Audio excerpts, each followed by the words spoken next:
APB long live! Dr. Anjali Dewan long live!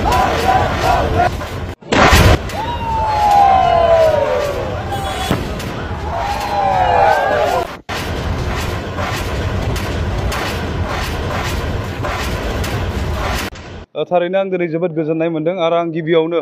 Alternative party of बर'लेण्डनि आफादगिरि मानगोनां doctor Anjali दैमारि madam लोगोसे जोंहा CMB बडिनि जायफोरा बिबानगिरिफोर आरो लोगोसे अल्टारनेटिभ पार्टी अफ बर'लेण्डनि हाइ कमान्डनि बिथोनफोरखौ फालिनानै बा बिथोनफोरखौ लानानै जोंनि जिल्लाफोराव दावबायफैनानै दिनै जोंखौ बिजाथि महरै फोसावबाय थारैनो आङो बे गासै खामानिफोरखौ आंनि गोसो गोरबोनिफ्राय आङो नुनानै आं गोजोननाय मोनदों आरो आङो बाख्नायदों जे गोदानै जोनोम मोननाय मोनसे पलिटिकेल पार्टियाबो एसेबां डिसिप्लिन भाबे मोनसे पलिटिकेल पार्टिनो जिखिनि गुनफोरखौ नांगौ जिखिनि आब्रुथिफोरा थानांगौ बे गासैखौबो नुनो मोननानै आं दिनैनि दिनाव थारैनो गोसो सिंनिफ्राय गोबां रंजानो हादों आरो लोगोसे नैबे अल्टारनेटिभ पार्टी अफ बर'लेण्डनिफ्राय भैरबकुन्द समस्तियाव बिजाथि महरै सायख'जानानै आं दिनै गावखौ बिराद गोदोर मोनसे बिबान मोननाय बायदि आं मोनदों मानोना दिनै बे बिजाथि सायख'जानाया गोरलै बाथ्रा नङा जोंनो बिबानसो होदों बे बिबाना मा आंनि बुजिनायाव दिनै मानसिखौ सिबिनाय जोंनि समयसाखौ समाधान खालामनो नाजानाय जोंनि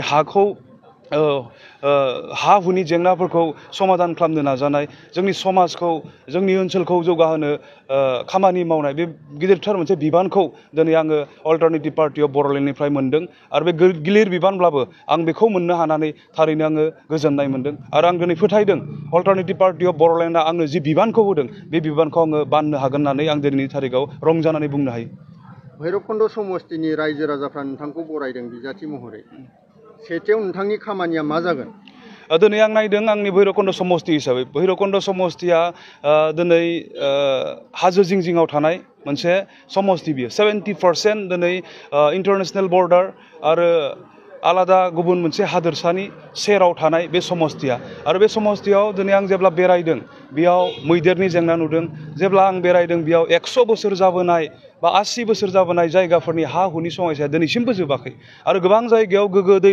लोंनायनि गोबां समस्याफोरखौ दिनै आं नुनो मोनदों आरो आं सानदों दिनै बेफोरबायदि खामानिखौनो जोङो मावग्रोनो गोनां होननानै सानगोन APB हिसाबैबो आरो आं सासे बिजाथि हिसाबै देरहानायनि उनाव आंनि गिबि खेब मावनो गोनां खामानिया बेफोरनो जागोन होननानै आं सानदों आरो आं दिनै नुदों जोंनि बे भैरबकुन्द समस्तियाव जोंहा गोबांथार मा होनना बुंगोन थांना थानायनि राहा लामाफोर दङ जाय राहा लामाफोरखौ जोङो थिग खालामनानै होयोबा जोंनि सुबुंफोरा गावनि न'खराव गावनि समाजाव गासै बिथिंजों मोजां मोनसे रांखावरि हालोदनि मोनसे न'खर हिसाबै गावखौ गायसननो हायो बेबायदिखौ आङो दिनै भैरबकुन्द समस्तियाव खामानि मावनानै आं बुजि मोनदों स' बेवहाय रायजोनि ग्रेटार इन्टारेस्टआव जोंनि समाजखौ जौगाहोनायनि सिन्ताधाराजों आङो गिबि खामानिखौ मावजेनगोन होननानै आं दिनैनि थारिखआव बुंनो हास्थायो भुटान हाजो सेर सेराव हानि जेंनाया नुजाबाय थादों नोंथाङा मा बुंगोन बे समाव रायजो राजाखौ थारैनो जोङो बोरैबा नायोब्ला खाफाल गाज्रि दिनै जोङो BTC आव 20टा गभर्नमेन्ट जों मोनबोबाय 20 बोसोर जोङो सरकार नुबोबाय बे 20 बोसोराव जाय पलिटिकेल पार्टिफोरा सरकार दाबाय बिथांमोना खालि रायजोनो प्रतिश्रुति होबाय रायजोनो आसाल' होबाय खिन्थु जोंनि समस्याखौ दिनैसिमबो गोथाङै लाखिबाय दिनै जोङो 100 बोसोर जाबोनाय 80 बोसोर जाबोनाय माखासे गामिफोरखौ नटिस हरजानाय जों खोनानो मोनदों जोंनो रायजो राजाफ्रा फोरमायदों थ' बियो थारैनो जोंनि थाखाय गोबां साननो गोनां बाथ्रा आरो दुखुनांथावना बाथ्रा मानोना जोंनि रायजो राजाफ्रा नैबे 20टा बोसोराव BTC आव खनब्रै भट होबोबाय जे नोंसोरो जोंखौ नोंसोरो जोंनि दैदेनगिरि जा दैदेनगिरिनि बिबाना मा दिनै जोंनि मोनफ्रोमबो समस्याखौ समाधान खालामनानै जोंखौ मोजां लामाजों दैदेननायानो दैदेनगिरिनि मावनो गोनां खामानि नाथाय बे 20टा बोसोराव जायफोरा रायजोनिफ्राय बेसेन गोसा भटखौ लानानै दैदेनगिरिनि मासियाव जिरायबाय बिसोरो दिनै नैबे 20 बोसोराव सरकार सालायनायनि उनाव हा हुनि जेंनाखौ समाधान खालामनो हायिया दिनै फेलियर होननानै जों बुंनो हायो फैबाय थानाय समाव सोरजोंबा एलायन्सआव थानानै सरकार खालामगोन नामा दासिम जों जेसेबांखिनि मिथियो दिनै नैबे बिसायख'थिनि सिगां जोंहा एलायन्सनि बाथ्रा दिनैसिम जों जेबो मिथियाखै हाइ कामान्डआ दिनै सिन्था खालामदोंबा बेखौ जों मिथिया खिन्थु